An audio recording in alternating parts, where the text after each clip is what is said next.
Next directive है हमारा has is directive. तो जनरली हम सी प्रोग्राम में देखते हैं कि जो इफ़ पार्ट होता है, जब भी हम कंट्रोल स्टेटमेंट को लगाते हैं ब्रांचिंग में, हम देखते हैं कंट्रोल स्टेटमेंट में तो एफ एल्स का यूज़ किया जाता है। तो इफ़ क्या करता है, केवल ट्रू पार्ट को सॉल्व करता है, और एल्स क्या करता है, फॉल्स पार्ट पे यदि हमको रिजल्ट चाहिए तो उसके लिए हम क्या करते हैं, एल्स का यूज़ करते हैं। Same as hash else directive का भी यही काम है। इसको कैसे डिक्लेयर किया जाता है, इसका जनरल फॉर्मेट है has else new line, has else और न्यू लाइन के बीच में एक ब्लैंक स्पेस यहाँ पे दिया गया है। ये जो डायरेक्टिव होते हैं वो alternative source, this directive delimits alternative source text to be compiled if the condition tested for in the corresponding hash if def और hash if and def directive is false.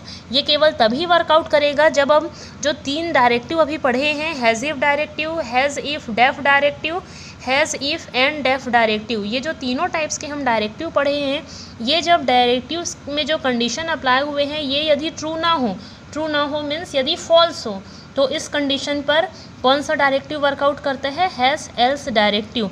ये ऑप्शनल होते हैं, ठीक है। अभी तक हम जितने डायरेक्टिव्स पढ़े हैं, 3 directive, hash if directive, hash if def directive, hash if and def directive, ये केवल ट्रू पार्ट के लिए वर्क परफॉर्म करता है।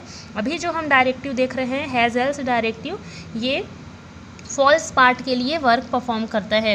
And the next directive is hash elif directive, has elif directive. इसका जो नॉर्मल फॉर्मेट है declare करने का, ये इस प्रकार है, हैज़ ए लिफ कांस्टेंट एक्सप्रेशन न्यू लाइन, इस प्रकार से इसको डिक्लेयर किया जाएगा। यहाँ पे भी देख लीजिए सभी में वर्ड्स में यहाँ पे एक ब्लैंक स्पेस यूज़ किया गया है।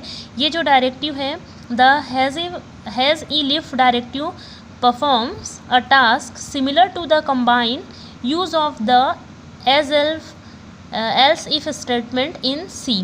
ये जो डायरेक्टिव है ये उसी प्रकार से परफॉर्म करते हैं जैसे इफ एल्स स्टेटमेंट परफॉर्म करता है। इसमें दोनों को कंबाइन किया गया है। This directive delimits alternative source line to be compiled if the constant expression in the corresponding hash if def, hash F def, hash if def directives is false.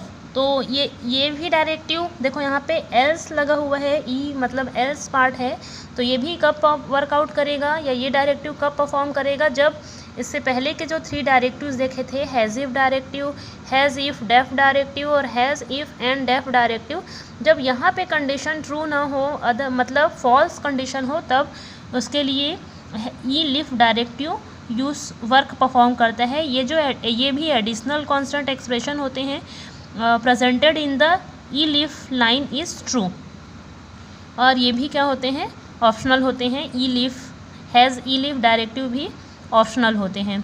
और last one directive है हमारा has E and diff directive.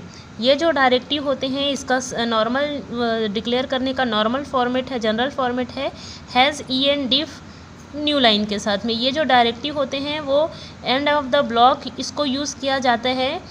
ये जो इससे पहले जितने directives पढ़े हैं इनके एंड में इसका यूज़ किया जाता है। The number of necessary hash end if directions change according to the whether the elif or of else directive is used. इसको केवल जब इन डायरेक्टिव्स को चेंज किया जाता है तब हम क्या करते हैं, तब यूज़र जो है has in diff directive and if directive का यूज़ करता है, और ये जो है ब्लॉक ऑफ स्टेटमेंट के एंड में इस डायरेक्टिव का यूज़ किया जाता है। तो हम देखें कि कंडीशनल कॉम्प्लेशन क्या होता है, 6 डायरेक्टिव का कॉम्बिनेशन होता है। इसका यूज़ सी प्रीप्रोसेसर द्वारा तभी किया जाता है जब ये क्या करता है, बहुत ही यूज़फुल फैसिलिटी प्रोवाइड करता है किसी भी स्टेटमेंट को कंट्रोल करने के लिए, कंडीशन को कंट्रोल करने के लिए कंडीशनल कॉम्प्लेशन का यूज़ किया जाता है। ये जो है विद इन द प्रोग्राम और beginning the program, end of the program, इसको अलग अलग डायरेक्टिव्स के हिसाब से इसके अलग अलग डिक्लेरेशन के प्लेसेस हैं, और उस हिसाब से इसको स्पेसिफिक टास्क या स्पेसिफिक कंडीशन को जब ट्रू होता है तब वो उस टाइप के वर्क को परफॉर्म करने के लिए, वर्कआउट करने के लिए कंडीशनल कॉम्प्लेशन फैसिलिटी प्रोवाइड करता है यूज़र को। Thank you.